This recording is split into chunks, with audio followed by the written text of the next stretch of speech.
Hey everyone, this week on the Critical Breakdown, we're not doing an episode. Max and I had some busy weeks, and we have a guest lined up, a returning guest that you all know and love, that we were supposed to record it this past week, but again, life just got in the way and we couldn't get our schedules synced. We definitely wanted him on for Catch Me If You Can, so you're going to hear Albert next week with us on next week's episode coming out on October 8th. So this week, I'm just going to tell you, hey, vote in the poll, man. We got a new poll up, criticalbreakdown.com/vote. Argo, Close Encounters of the Third Kind, The Social Network, The Fugitive. Wow. How do you pick? I think I'm going to vote for Argo because it's been a little while, and I like Ben Affleck's directing career, and he hasn't been doing so hot lately, and I want to show my Benny support. But really, you can't go wrong. They're all such great movies, so... everybody make sure you go vote. That's thecriticalbreakdown.com/vote. Yeah, you knew it. It's also on Facebook at The Critical Breakdown. You can find a link to that. It's also on Twitter. Twitter.com/breakdowncast. You know what? You can vote twice. You can vote on Twitter. You can vote on the website. Do it. Make your voice heard. And you'll hear our voices again next week. Here comes the theme.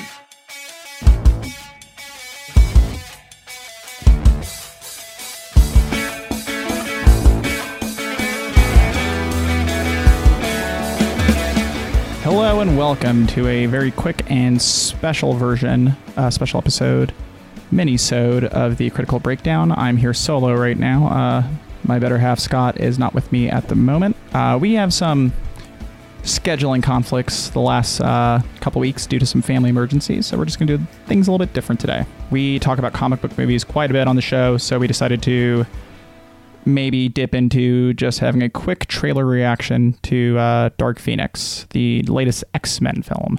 I haven't seen this trailer at all. I've gone on record as loving X-Men and wanting them to have nothing but good movies, but obviously that's not always the case. So let's watch this and let's see what I think. Okay.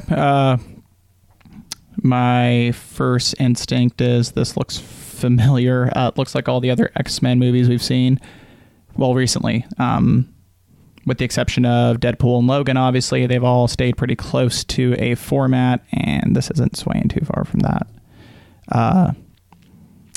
It feels just like X-Men 3 right off the bat, except for Professor X and his cool long hair. Hasn't he lost his hair already? Why does he have... I guess it's flashing back because she was already on the movie in Apocalypse, which I'm surprised I forgot. It's such a memorable film.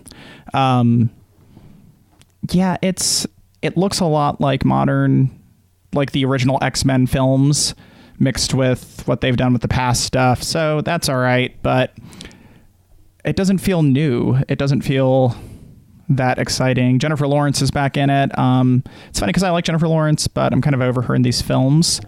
I would like characters like Jean, played by Sophie, to be more of a focus. Jessica Chastain's in here. Huge fan. Well, after the last film, I kept saying I wanted more of these new characters, but now I'm just wondering, will it be worth it? I don't know.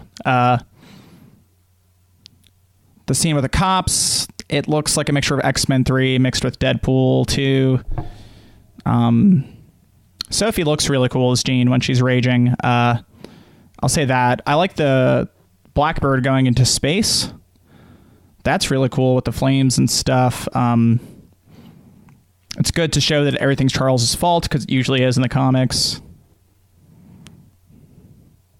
Magneto's back with his helmet. The bitch is back, as we like to say around here. I'm sure he'll turn bad again. Who is that with him? It's like a bad beast.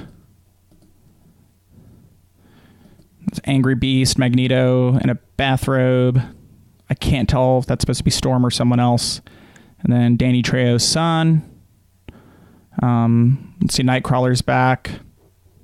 The continuity of this is the most authentic thing about it. All these characters have been in and out of the films just like in the comics. Yeah, it ends with a cool evil shot of Sophie as Phoenix, which I know Sophie Turner's wanted to play more of the evil type characters after playing Sansa and stuff like that. So that's good for her. Knowing there was that rumor of the troubled making of this film, I'm not that stoked anymore. And also, why can't we get like good Phoenix first? Why not give us the X-Men going on a good mission, succeeding, and letting us get used to Sophie Turner as Jean Grey, succeeding with her new Phoenix powers, and then bring us the bad? Because they've skipped that in both parts of this film series, and I just don't get it. It's all right. It doesn't look as bad as I thought it was going to look right off the bat, but it doesn't look good. It doesn't make me want this movie right away. There's a few movie trailers recently that have made me want to see the film right away, and noticeably on comic films I've been cooler lately just because there's so many of them, and that's undeniable. And that's not a bad thing. I mean, they make money. But, you know, plenty of these franchises, it's not that we're getting sick of them, it's just that there's so many options. Why would I just settle on one? And I'm a huge fan of X-Men, knowing that Fox and Marvel and Disney and all that are going to have their merger with all these properties eventually. I really hope for the best for this crew, because I like the casting, and I don't know.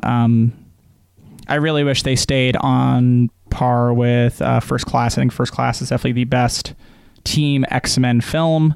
The Deadpool series is doing fun things with it, and Logan was really cool.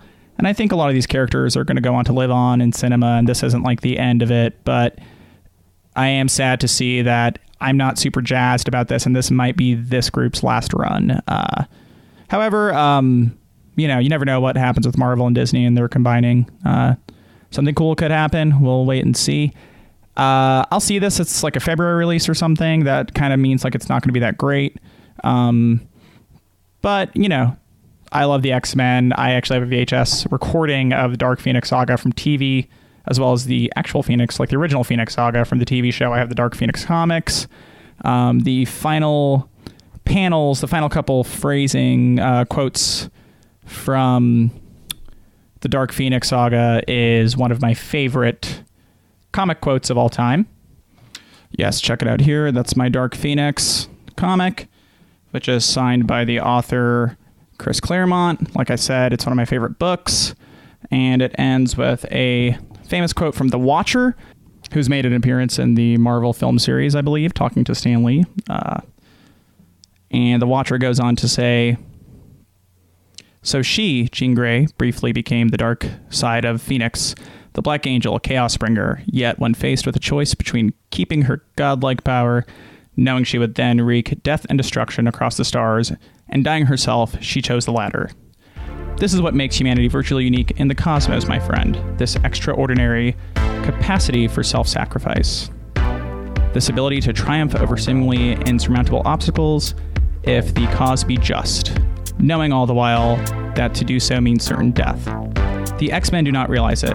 They may never realize it, or accept it. But this day, they have won perhaps the greatest victory of their young lives. Jean Grey could have lived to become a god, but it was more important to her that she die a human." So yeah, that's a good bit of writing, in my opinion. I don't know with this film. I'm not ecstatic about the trailer, but I'll see it. I see all the X-Men movies, and I'm sure we'll talk about it on the podcast. For those of you who are just listening, I'll throw up a video of this on YouTube. It's just me talking and maybe a couple clips from the trailer. And we'll be back with our regularly scheduled program next week, as long as the family emergencies are done, and I think they are. But you guys keep it real. You can find us on Facebook at The Critical Breakdown. You can find us on Twitter at BreakdownCast. Me and my lovely co-host, Scott, are on Instagram. I'm something on there, Max Rivera Film or Maxosaurus, and he's breakdown_Scott. You can find him as well on Letterboxd at S10and2. You can find me on Letterboxd as Max Rivera Film, although I don't use it that much. And check out our podcast if you're just watching this on YouTube. It's pretty fun. All right. Thanks, guys. You have a good one.